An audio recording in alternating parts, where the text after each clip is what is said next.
लिया। ये शब्द किसी गंदी नाली के लिए नहीं इस्तेमाल हुए हैं, बल्कि उस शख्स के मुंह से निकले हुए हैं जो सत्ता के नशे में चूर था और करोड़ों लोगों की आस्था को गाली दे रहा था। जी, सनातन को गाली दे रहा था। एक बार फिर से उसे खत्म करने की बात कर रहा था। एक बार फिर से, वो भी भरी सभा के बीच, नए नवेले सीएम विजय थलापति के सामने। मतलब तमिलनाडु की राजनीति में खुद को नया सूरज बताने वाले विजय थलापति, जो कल तक बड़े बड़े डायलॉग्स मार रहे थे, आज जैसे फेविकोल पीकर बैठ गए हैं।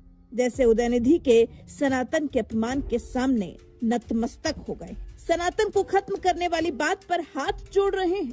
तो क्या विजय थलापति की सनातन को खत्म करने जैसे उदयनिधि स्टालिन की बात को सहमति है? देखिए, सवाल तो पूछा जाएगा, क्योंकि जो माहौल देश में व्याप्त हो रहा है, ऐसा लग रहा है जैसे देश में सबसे सस्ता हो गया है सनातन धर्म का अपमान करना। कोई भी आता है, कीचड़ उछालता है, इसे बीमारी कहता है, इसे मिटाने की कस्में खाता है। और उससे भी शर्मनाक बात यह है कि जो लोग खुद को जनता का मसीहा बताते हैं, जो पर्दे के पीछे बुराई को खत्म करने की बात करते हैं, वो सनातन के बारे में कुछ भी गलत सुनकर जैसे मुंह में दही जमा लेते हैं। बात हो रही है उदयनिधि स्टालिन के सनातन के खिलाफ जहरीले बयान की, और उस पर तमिल सिनेमा के थलापति यानी सीएम विजय की रहस्यमय चुप्पी की।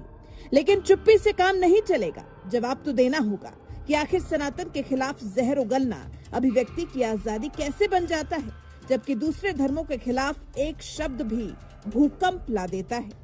विधानसभा में नेता प्रतिपक्ष उदयनिधि स्टालिन ने सनातन के खिलाफ जहर उगला। सनातन विरोधी मुद्दे को उठाते हुए उसे खत्म करने की बात दोहराई। कहा कि सनातन जिसने लोगों को बांटा, उसे खत्म कर देना चाहिए। हालांकि उदयनिधि को ये जल्द से जल्द समझ लेना चाहिए कि जिस सनातन को मुगल नहीं मिटा पाए, अंग्रेज नहीं हिला पाए, उसे मिटाने का ख्वाब सिर्फ ख्याली पुलाव है, और ये उसके अलावा और कुछ भी नहीं है। हैरानी की बात तो ये रही कि इस पर सीएम विजय थलापति ने कुछ नहीं कहा, बल्कि हाथ जोड़कर सिर हिला दिया, जबकि ये कोई साधारण बात नहीं है। सोचिए ना, करोड़ों लोगों की आस्था को खत्म करने की बात कही गई है। ये सिर्फ एक राजनीतिक बयान नहीं है, ये उस विरासत पर हमला है जो हजारों सालों से इस धरती की पहचान है। ये उस विरासत पर हमला है जो हजारों सालों से इस मिट्टी की पहचान है।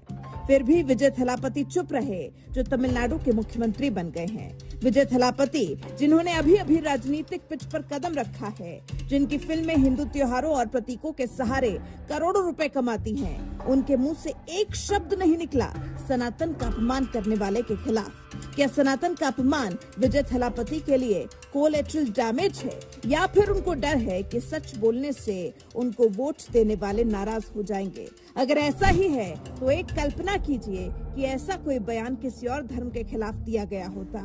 अगर किसी ने कहा होता कि फला मजहब या फला पंथ एक बीमारी है, उसे मिटा देना चाहिए, तो क्या होता? शायद अभी तक आधी दुनिया जलने लगी होती, ट्विटर पर ट्रेंड्स की बाढ़ आ जाती, इंटरनेशनल मीडिया लोकतंत्र के खतरे का रोना रोने लगता, और यही थलापति शायद अपनी अगली फिल्म के प्रमोशन से पहले माफी मांग रहे होते।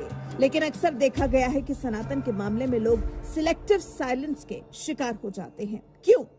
क्योंकि उन्हें पता है कि हिंदू सहिष्णु है, उन्हें पता है कि हिंदू पत्थर नहीं मारेगा, हिंदू आगजनी नहीं करेगा। इसी सहिष्णुता को आज हिंदुओं की कमजोरी समझ लिया गया है। लेकिन तमिलनाडु के नए नवेले सीएम विजय थलापति को ये समझना होगा कि राजनीति में आने का मतलब सिर्फ सफेद कपड़े पहन लेना नहीं होता, बल्कि राजनीति का मतलब होता है स्टैंड लेना। जब आपके राज्य में एक रसूखदार नेता करोड़ों लोगों की आस्था को गाली देता है, तो आपका दायित्व बनता है कि आप उसे रोकें और उसे उसकी ही भाषा में जवाब दें। यूं हाथ जोड़कर सिर ना हिलाएं, क्योंकि विजय थलापति ने जो चुप्पी साधी है, वो तो यही बता रही है कि उनकी राजनीति भी उसी पुराने तुष्टीकरण के सांचे में ढली है, जिसे दशकों से झेला जा रहा है। पर्दे पर तो विजय थलापति लियो बनकर दुश्मन को धूल चटाते दिखते हैं, लेकिन असल जिंदगी में उस विचारधारा के आगे घुटने टेकते दिखते हैं जो सनातन को मिटाना चाहती है।